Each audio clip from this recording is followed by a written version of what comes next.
ओम शांति। नवरात्रि के शुभ त्योहार की सभी को बहुत बहुत हार्दिक बधाइयाँ हो। इन 9 दिनों में देवियों के भक्तों के मन में विशेष रूप से भक्ति भाव, अलौकिक भाव और बड़े शांति के वाइब्रेशंस पैदा हो जाते हैं। भारत त्योहारों का देश है। विचारणीय है कि भारत में ये सब त्योहार क्यों मनाए जाते हैं। भिन्न भिन्न ढंग के और धर्मों में और देशों में ऐसे त्योहार नहीं मनाए जाते। क्या भारत का इन त्योहारों से कुछ कर्तव्य है? देखिए, किसी भी मनुष्य का भी गायन तब होता है जब वो कुछ महान कर्तव्य करते हैं। जब वो इस संसार से चले जाते हैं तो बाद में बहुत गायन होता है।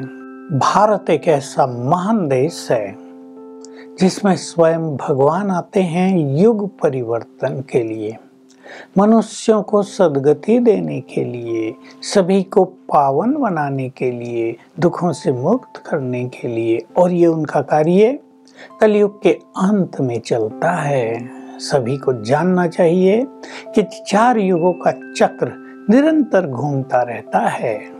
कलयुग के अंत में स्वयं भगवान आकर कलयुग को सतयुग में बदलते हैं, कलयुग का महाविनाश करा देते हैं। अब ये कार्य वो अकेले नहीं करते, उनके कार्य करने की विधि अलग। उनके कार्य में अनेक महान आत्माएं उनकी सहयोगी बन जाती हैं।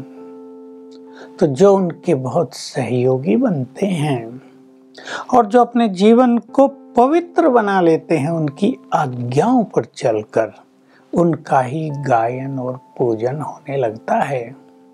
वे निराकार परमात्मा शिव हैं, उनका बहुत ज्यादा गायन और पूजन होता है। लेकिन उनके जो साथ निभाने वाले, जिनको हम कहेंगे उनके बच्चे, महान आत्माएं, शिव शक्ति भी इन्हें कहते हैं।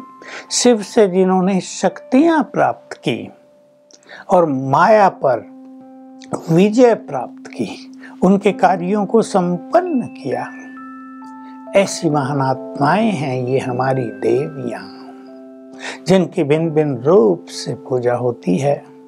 उन्होंने भगवान से वरदान प्राप्त किए तो उनके द्वारा भक्त लोग अनेक सिद्धियां प्राप्त कर लेते हैं।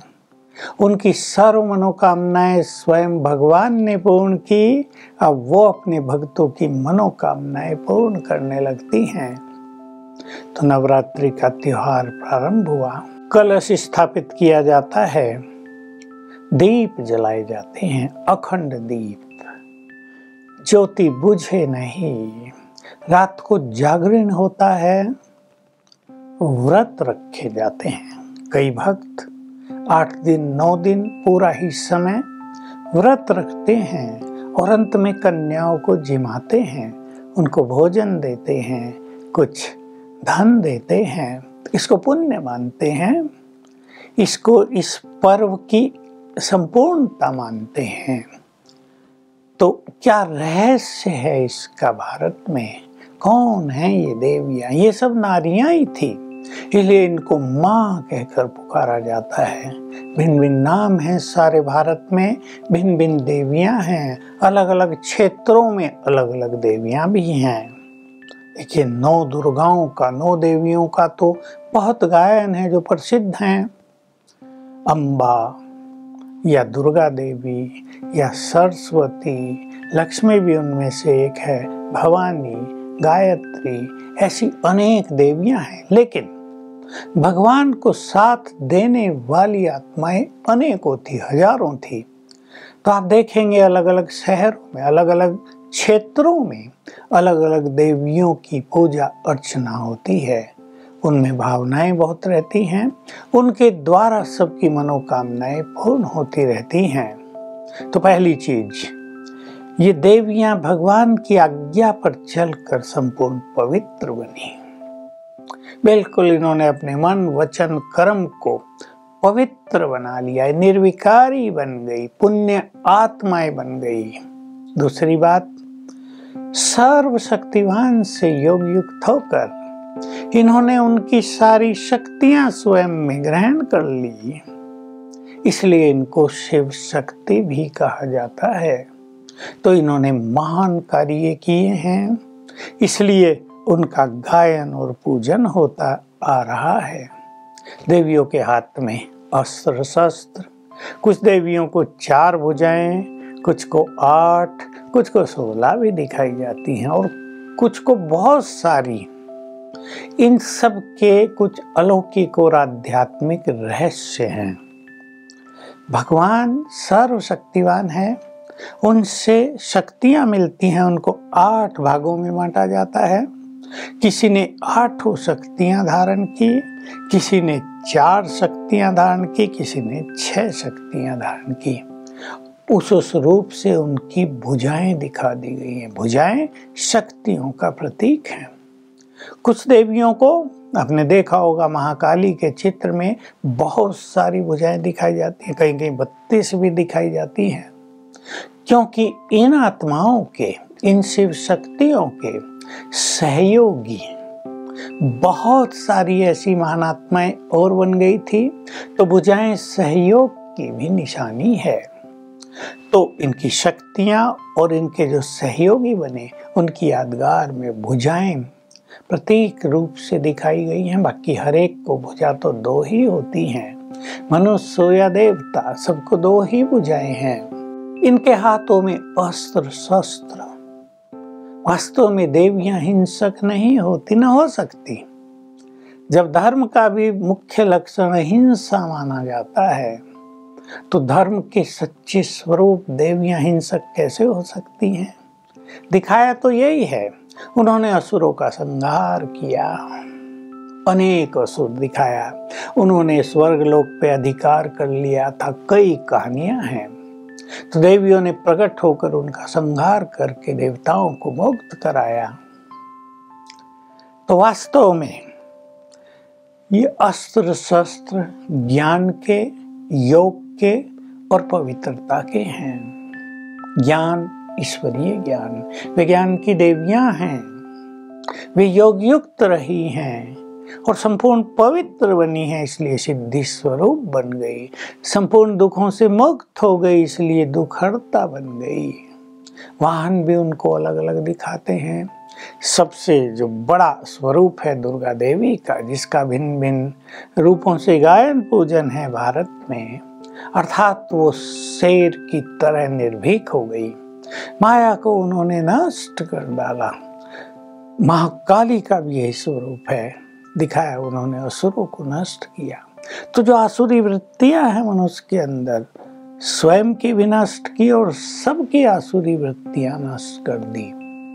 तो ऐसी महान आत्माएं भारत में हुई हैं। ये भारत की माताएं हैं, हम उनकी संतानें हैं, तो हमें भी तो उन जैसा होना चाहिए। उन्होंने सब बुराइयों पर, आसुरी वृत्तियों पर विजय प्राप्त की थी। हम भी सभी आसुरी वृत्तियों पर विजय प्राप्त करें। और भोजन का व्रत तो रखते ही हैं, ठीक है, उससे शारीरिक शुद्धि भी होती है, मन भी बहुत शांत रहता है, एक आत्मिक ताकत भी मनुष्य की बढ़ती है। परंतु हमें 9 दिन के लिए किसी विशेष बुराई का व्रत ले लेना चाहिए। घट भी और कलश भी इनके पास इसीलिए स्थापित किया जाता है क्योंकि ज्ञान का कलश भगवान ने इनको ही दिया था। इनकी आत्म ज्योति जग गई थी, इसलिए दीपक जलाया जाता है। हमारा भी कर्तव्य है, हम भी जगे रहें। जगे रहें माना रात दिन जागने की बात नहीं, हम अज्ञान के अंधकार से बाहर निकल जाएं, सत्य ज्ञान प्राप्त करके अपने जीवन को रोशन कर दें, ज्ञान का घृत उसमें डालते रहें, तो हमारा दीपक भी सदा ही जलता रहेगा।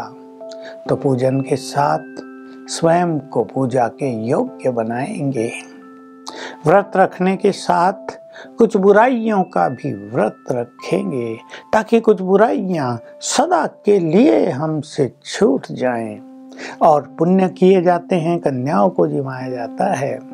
मैं आप सभी को इन शुभ दिनों में कहूँगा कि अपने अंदर ऐसा पुण्य का संस्कार भर ले जो ऑटोमेटिकली सदा पुण्य होता रहे, जैसे सबको सुख देने की भावना।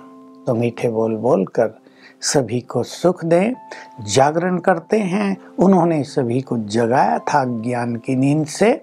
हम उनकी संतानें हैं, चाहे आप उनको अपने को उनके भक्त मानते हैं, तो उन्होंने सबको जगाया है। अब आप भी अज्ञान की नींद से जग जाओ, आत्म ज्योति जगाओ, आत्मा को पवित्र करो, तो आपका जीवन भी आपकी माताओं की, हमारी सबकी माताओं के अनुरूप हो जाएगा। और यही सच्ची भावना, सच्ची भक्ति उनके प्रति होगी कि हम उनके आचरणों को अपने जीवन में साकार करें और एक ऐसा वातावरण चारों ओर बनाएं कि किसी के अंदर भी आसुरी, हिंसक, बुरी वृत्तियां न रहे। तो ये भक्ति हमारे देश के लिए भी बहुत कल्याणकारी हो जाएगी। ओम शांति।